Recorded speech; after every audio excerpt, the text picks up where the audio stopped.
I found out how my parents died and regret it. My parents passed away when I was young, and I wish I never asked how they died. I was always told growing up that my parents died peacefully when I was young, but it was always very vague and the subject was quickly changed. I started wondering more about my parents the older I got, but decided to ask my aunt, essentially my second mother, on my 18th birthday. I tried to ask a few times before but was shot down, and it just doesn't seem right. My aunt's face immediately changed when I brought it up. I pushed back this time, demanding she tell me what happened since I was 18 and am an adult enough to hear it. She hesitated but eventually told me the truth. One fall when I was about 4 months old, there had been more tornadoes that year than usual. It had all been in the outer parts of town and away from most people's homes until one night in October. A level 5 tornado swept through the center of the town at 2 a.m. that night that caused so much damage that it was covered on multiple news stations across the area. My aunt explained how she tried very hard to keep me from knowing about the storm because my parents and I were the main story. When the tornado touched down, it ended up blowing through our house. My father was found in a tree the next morning with multiple branches piercing through his body. It was a horrifying sight because of how he hung high in the tree without a way to cover him until hours later when the fire department were able to assist getting him down. My mother and I were missing for 2 days before police told my family they think they should stop looking because we were most likely dead, because of the extent of the damage done to our home and my father's state. My aunt wasn't happy with that answer, and her and the rest of the family continued to try and pick through the wreckage searching for us. It wasn't until almost 2 days later my uncle discovered something. My uncle was searching through the deepest section of our house wreckage. He swore he heard cries for help. After getting help from others in my family, they are able to move a large section of a wall and discovered my mother's lifeless body. Their ears sank until they heard my cry for help. They pulled more of the wreckage aside until they found me, breastfeeding onto my mother's lifeless body. My boyfriend made me cry last night. I, 28F, recently came out of a 4-year-long relationship that filled me with several insecurities and became very one-sided towards the end. This year, I moved back to my own country and met my now boyfriend, 29M. We have been together for about 4 months now, but it feels like I have known him for an eternity. I have never been in a relationship this nurturing, healthy, fun, stable, and full of love. He showers me with love, and within a short span of a few months, he's already helped me come out of so many insecurities that I developed in my last 2 relationships. Last night, he heard a song in the gym which used to be one of his favorites growing up, and he hadn't heard in a while. So the first thing he did when he came back home was record that song for me. He plays several instruments, so he often sings and records songs for me. It made me feel very special because I felt like it sort of let me become a part of his childhood in a way. To this, I told him how I often felt like I have missed on so much time with him and wish I'd met him sooner.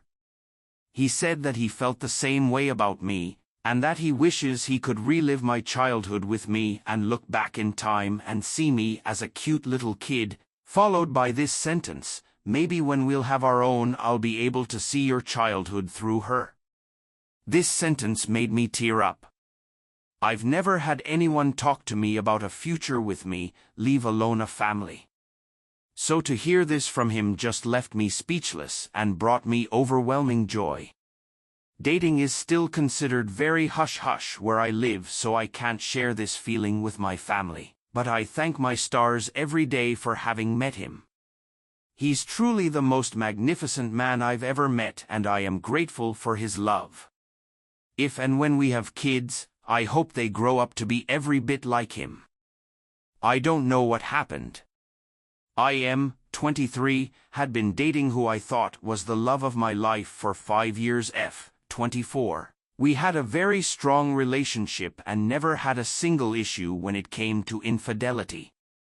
She had family problems and I was always there for her and even took her in several times when she was kicked out. We traveled everywhere together, planned together, laughed together. I can't stress enough how perfect things were. We never argued by shouting, never went toxic to each other, and we always talked things out.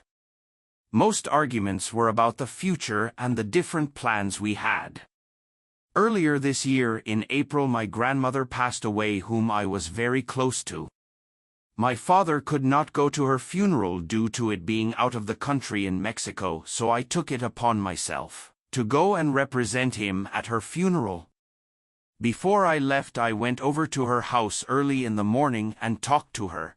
She wanted to come with, but she had no money to go right at the time, so she wasn't able to.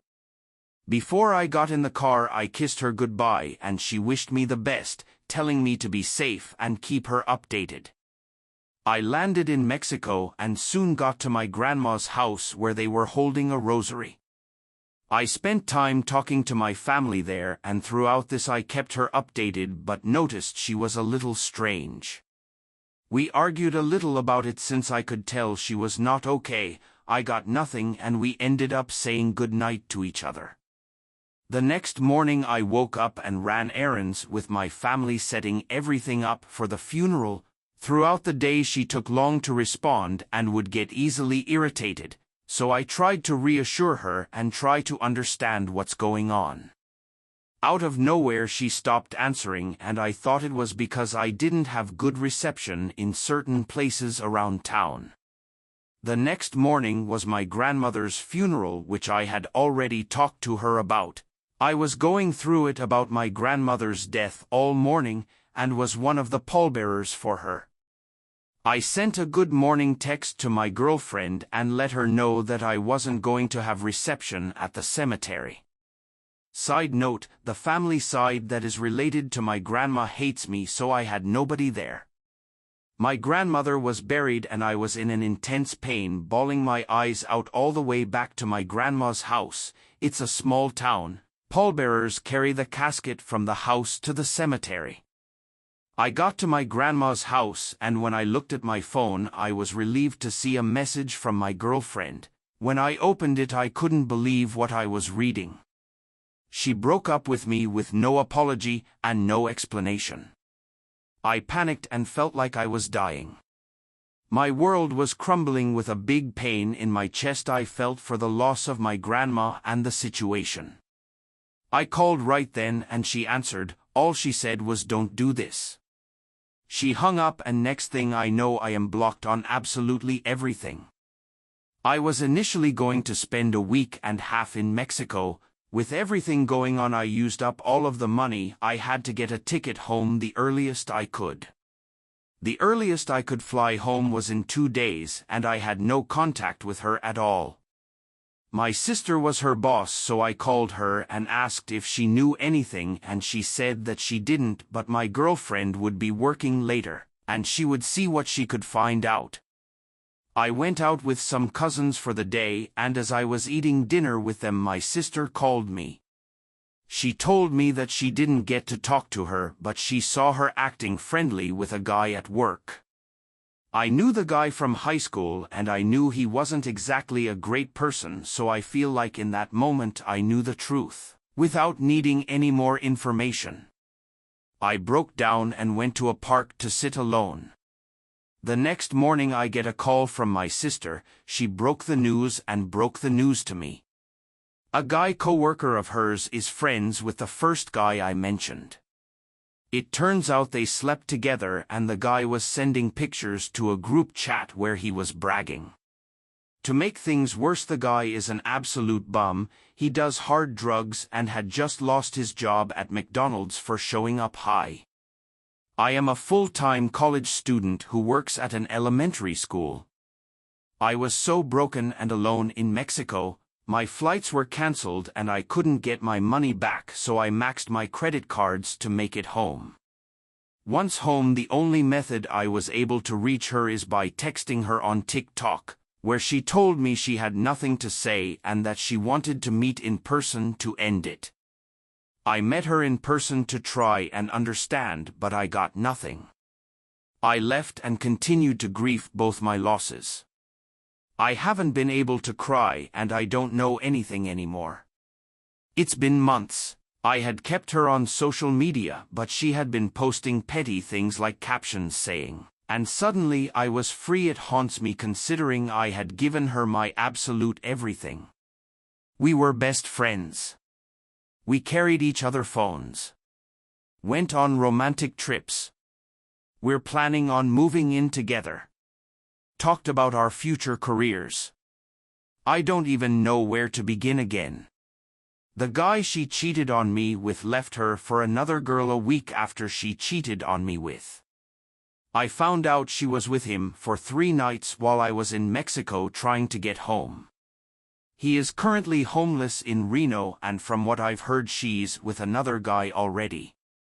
To this day I don't understand.